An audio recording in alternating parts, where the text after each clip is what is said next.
Hello friends, मैं Ravi Sisodia RB Indori के online platform में आप सभी का स्वागत करता हूं।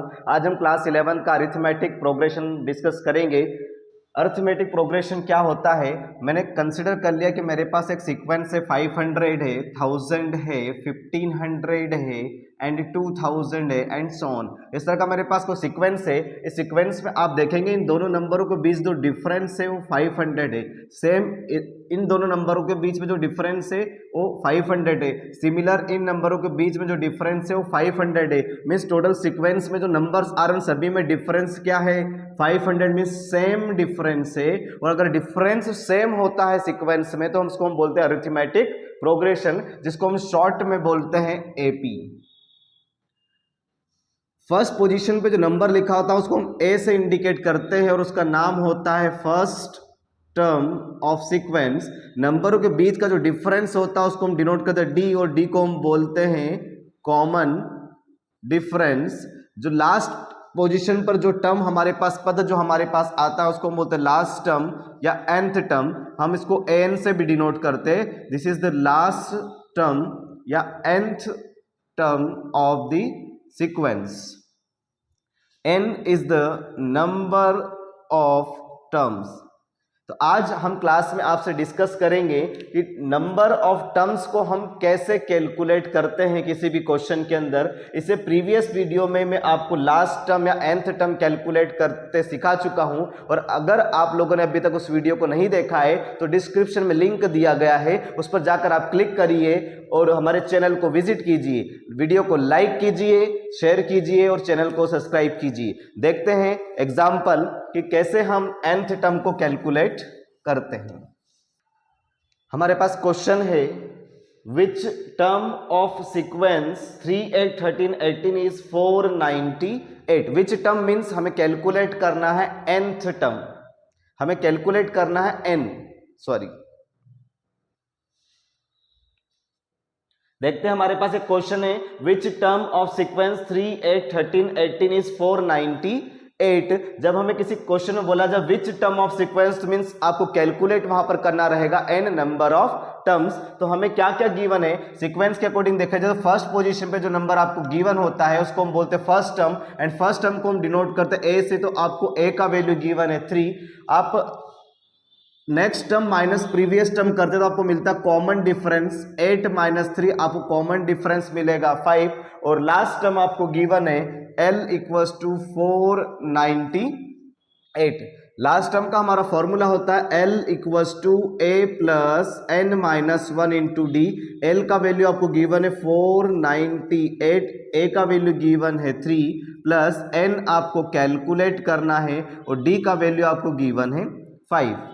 3 को आप इधर ट्रांसफर करेंगे, प्लस का 3 है, ट्रांसफर होगा तो ये आपका हो जाएगा माइनस का 3, n minus 1 as it is, 5 को आपने एज इट इज रख दिया। सब्ट्रैक्ट करेंगे तो मिलेगा 495 equals to n minus 1 into 5। जो 5 है आपका मल्टीप्लाई में है, आप ट्रांसफर करेंगे तो 5 मल्टीप्लाई से डिवाइड में आ जाएगा तो 495 डिवाइडेड बाई 5 इक्वल्स टू आपको मिलेगा n माइनस 1। यहाँ पर आप इसको डिवाइड कर देंगे 5 के टेबल से, इसको 5 के टेबल से जब आप इसको 495 को 5 के टेबल से आप डिवाइड करेंगे तो आपको मिलेगा 99। तो 99 equals to n minus 1, minus का 1 इधर ट्रांसफर करेंगे तो 99 माइनस प्लस 1 हो जाएगा इक्वल्स टू n का वैल्यू आपको मिलेगा 100। मीन्स इसके अंदर टोटल जो टर्म्स होगी वो कितनी होगी, 100 होगी। देखते हैं नेक्स्ट क्वेश्चन। नेक्स्ट क्वेश्चन है हमारा, which term of sequence is 95।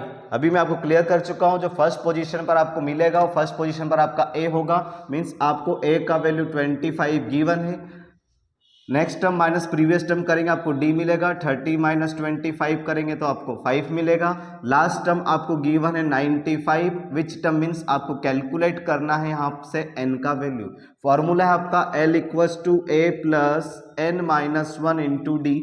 L के प्लेस पर आपके पास वैल्यू गिवन है 95, a का वैल्यू गिवन है 25, n माइनस 1 को आपने कॉपी कर दिया और d का वैल्यू गिवन है आपको 5। 25 को आप ट्रांसफर करेंगे तो 95 माइनस 25 n माइनस 1 इंटू 5, 95 से 25 को हम माइनस करेंगे तो आपको मिलेगा 70 equals to n minus 1 multiply 5 multiply से आप ट्रांसफर करेंगे तो डिवाइड में आएगा 70 divided by 5 equals to n minus 1, 5 के टेबल से इसको कैंसिल करेंगे तो आपको मिलेगा 14 इक्वल्स टू n माइनस 1 इधर ट्रांसफर होगा तो हो जाएगा 14 प्लस 1, तो n का वैल्यू आपको मिलेगा 15। जब भी आपको किसी न्यूमेरिकल में बोला जाए विच टर्म ऑफ सीक्वेंस, तो आप समझ लीजिएगा आपको n का वैल्यू कैलकुलेट करना है। देखते हैं next question. Last term of sequence is -24। Last term आपको गिवन है -24। फर्स्ट टर्म आपका हो गया a इक्वल्स टू 8, डिफरेंस हो जाएगा आपका next term minus previous term equals to -4। Find the number of terms. क्या फाइंड का नंबर ऑफ टर्म्स, जब भी फाइंड करना हो तब भी हम किसको कैलकुलेट करेंगे, n को। Which term means n calculate करना है, नंबर ऑफ टर्म्स मतलब आपको n कैलकुलेट करना। फॉर्मूला आपका l equals to a plus n minus 1 into D आपका फॉर्मूला है, इसका आप यूज करेंगे। l का वैल्यू आपको गिवन है -24, a का वैल्यू गिवन है 8, n माइनस 1 को कॉपी करेंगे, d के प्लेस पर आ जाएगा -4, -24 को कॉपी कर दिया, 8 को जब ट्रांसफर करेंगे तो प्लस से हो जाएगा -n minus 1 as it is रखेंगे और -4 एज इट इज आप रखेंगे। दोनों का टोटल आप लगाएंगे 24 और 8 को आप प्लस करेंगे तो आपको मिलेगा माइनस का 32, n माइनस 1 मल्टीप्लाई में है आपका -4, मल्टीप्लाई से ट्रांसफर होगा तो डिवाइड में आएगा, -32 divided by -4, n minus 1 minus से माइनस कैंसिल हो जाएगा, 4 के टेबल से 8 टाइम कैंसिल हो जाता है, 8 equals to n minus 1 transfer होगा तो 8 प्लस 1 इक्वल्स टू n, तो आपको n का जो फाइनल वैल्यू मिलेगा होगा 9 में से सीक्वेंस में 9 टर्म्स होगी टोटल आपके पास। देखते हैं next question. If the last term of series is 0, last term आपको गिवन है 0 मींस l का वैल्यू आपको गिवन होगा l equals to 0। Find the number of terms means आपको कैलकुलेट करना है n का वैल्यू। सीक्वेंस में फर्स्ट पोजीशन पर जो लिखा होता a का वैल्यू 27 और d हम निकालते next term minus previous term 24 minus 27 करने से आपको मिलेगा माइनस का 3। आपका फॉर्मूला है l equals to a plus n minus 1 d, l as it is रखेंगे, सॉरी l की वैल्यू आप पुट करेंगे 0, a का वैल्यू आपको गिवन है 27, n माइनस 1 आपने एज इट इज रखा और d का वैल्यू आपको गिवन है -3। जब जब टर्म नेगेटिव आएगा तब तब आप ब्रैकेट का यूज करेंगे, 27 को ट्रांसफर करेंगे तो माइनस हो जाएगा, n माइनस 1 -3 को एज इट इज रखेंगे, -3 जो मल्टीप्लाई से ट्रांसफर करेंगे तो मल्टीप्लाई से डिवाइड में आएगा तो -27 upon -3 equals to n minus 1 आएगा, माइनस से माइनस कैंसिल आउट हो जाएगा, 3 के टेबल से 9 टाइम कैंसिल हो जाएगा तो 9 इक्वल्स टू n माइनस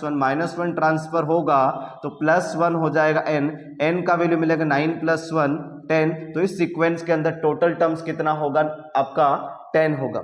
जब जब आपको बोला जाए कि find the number of terms और विच टर्म ऑफ सीक्वेंस, अगर 2 वर्ड आपको किसी क्वेश्चन मिले तो आप समझ जाइएगा कि आपको वहां पर क्या कैलकुलेट करना है, n का वैल्यू कैलकुलेट करना है।